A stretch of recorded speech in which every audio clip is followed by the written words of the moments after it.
Assalamualaikum warahmatullahi wabarakatuh. Sobat planter di seluruh Indonesia, salam sukses, salam tandan berduri. Oke sobat planter, hadir lagi sore menjelang asar ya.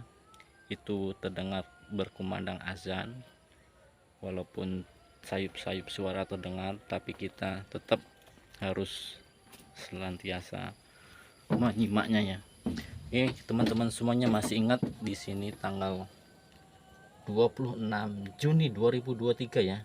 Hadir lagi saya memberikan ulasan sedikit tentang hasil yang telah saya tanam dengan umur saat ini 6 bulan ya. Jadi tanaman sawit ini 6 bulan.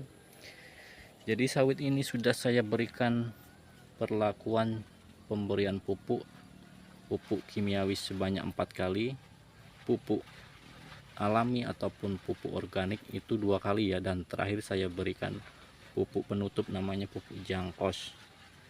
Tapi di sela itu teman-teman semuanya, saya juga memberikan sedikit sentuhan, memberikan ini sedikit rumput-rumputan ya, namanya nih rumput Arachis pintoi, yang mana manfaatnya yang harus kita ketahui. Yang pertama itu bahwasanya rumput Arachis pintoi ini dapat memberikan kelembapan tanah ya, memberikan kelembapan tanah. Yang kedua, dapat menyimpan nitrogen, itu yang kedua.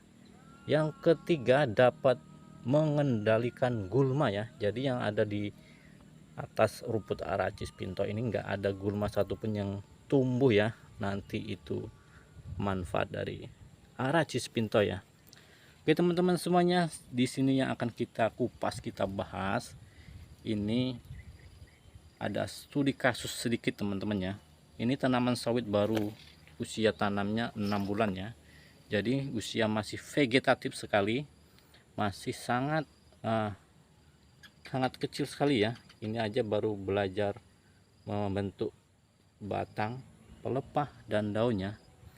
Tapi di sini yang jadi permasalahan teman-teman, ini sudah mengeluarkan buah ya, calon buah ya.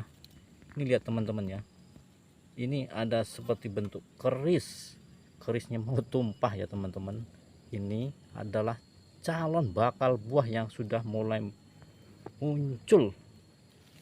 Ini tanaman sawit masih begitu sangat kecil banget dah, tapi kok sudah mengeluarkan calon buah ya. Ini kalau di dunia kedokteran masih sangat prematur banget dah, nggak begitu, nggak diperbolehkan ya, masih sangat prematur. Jadi apa tindakannya harus diambil untuk petani sawitnya, yang harus diketahui untuk para pemula yang baru saja terjun di budidaya tanaman kelapa sawit. Jadi yang pertama, kalau kita mempertahankan ini, mempertahankan calon buah, apa sih kelebihan dan kekurangannya ya? Yang pertama yang perlu diketahui ya teman-teman ya, kalau kita mempertahankan bakal buah ini, otomatis teman-teman semuanya pertumbuhan dari batang, pokok, pelepah dan daun sawit yang kita tanam agak sedikit terganggu ya pertumbuhannya. Nah itu tidak direkomendasikan. Karena apa? Karena usia sawit masih vegetatif, masih butuh sentuhan, butuh proses pembentukan, baik itu batang, baik itu pelepah dan daunnya. Jadi tindakan yang harus kita ambil tetap harus membuangnya, bukan mempertahankannya. Itu kebalikan dari kedokterannya. Kalau di kedokteran, kalau sudah terlanjur seperti ini tetap dipertahankannya, karena yang dipertahankan itu juga adalah nyawa. Kalau di tanaman kelapa sawit ini tidak dianjurkan untuk dipertahankan, harus dibuang ya, karena ini akan menghambat dari pertumbuhan tanaman sawit tersebut ya, karena belum saatnya berbuah. Ini betul-betul saya bingung dah, mantap betul ya, bibitnya sudah segini aja sudah mulai belajar berbuah. Apalagi kalau 2 tahun nanti ya, pasti jos gandos punya ya. Jadi tindakannya kita ambil tetap harus membuang buah tersebutnya.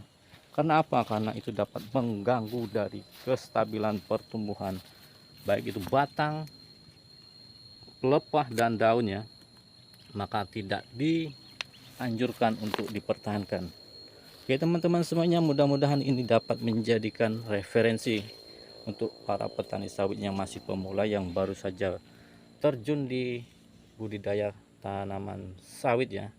Bahwasanya yang perlu digarisbawahi, yang perlu diingat, bahwasanya usia 6 bulan sampai 1,5 tahun itu buah yang dihasilkan dari tanaman sawit itu tidak layak dipertahankan karena masih dalam usia sawit vegetatif ya.